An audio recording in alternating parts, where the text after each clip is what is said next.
Ice cream তৈরি করলে তো এমন করেই তৈরি করতে হবে যেটা মুখে দেওয়ার সাথে সাথে একদম মিলিয়ে যাবে। তার জন্য একটা মিক্সিতে আমি কয়েক প্রকার বাদাম নিয়ে নিয়েছি। এখন দিয়ে দেব 2 টেবিল চামচ তিল ও 2 টেবিল চামচ কর্নফ্লাওয়ার। এখন সব কিছুকে ব্লেন্ড করে নেব। তারপরে একটা পাত্রে দিয়ে দিলাম পরিমাণ মতো চিনি। এখন চিনিটা ক্যারামেল হওয়া পর্যন্ত অপেক্ষা করব। আর এখানে আমি আমার স্বাদ অনুযায়ী চিনি দিয়েছি। আপনারা চিনিটা কম ও বেশি করে দিতে পারেন আপনাদের স্বাদ অনুযায়ী। আর ভিডিওটি আমার ইউটিউব চ্যানেল থেকে যদি আপনারা দেখেন অবশ্যই কিন্তু আমার ইউটিউব চ্যানেলটা সাবস্ক্রাইব করতে ভুলবেন না। চিনিটা প্রায় ক্যারামেল হয়ে এসেছে। এখন আগে থেকে জাল করে ঘন করা দুধ আমি এখানে ঢেলে দেব। দিয়ে 4-5 মিনিট ক্যারামেলের সাথে দুধটাকে ভালোভাবে মিশিয়ে নেব। আর এখানে ফ্লেভারের জন্য দিয়ে দিলাম 2টা এলাচ।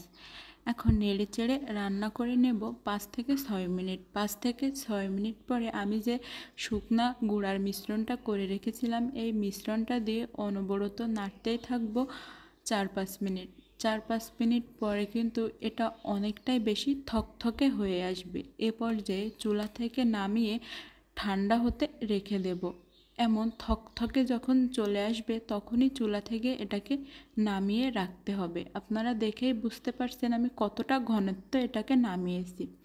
ঠান্ডা হওয়ার পর আমি কয়েকবার এটাকে ব্লেন্ড করে ফোমি করে তৈরি করে নেব। আর এখন এটাকে আমি ফ্রিজে রেখে দেব 6 থেকে 7 ঘন্টার জন্য। 6 থেকে 7 ঘন্টা পর আইসক্রিমটা একদম জমে যাবে। আর বিশ্বাস করেন এই আইসক্রিম মুখে দেওয়ার সাথে সাথে একদম অন্যরকম একটা স্বাদ।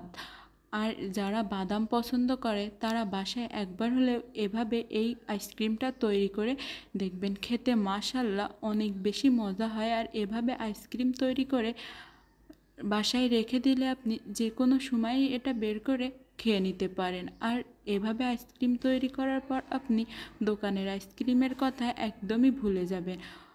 আজকের মতো এখানেই শেষ করলাম।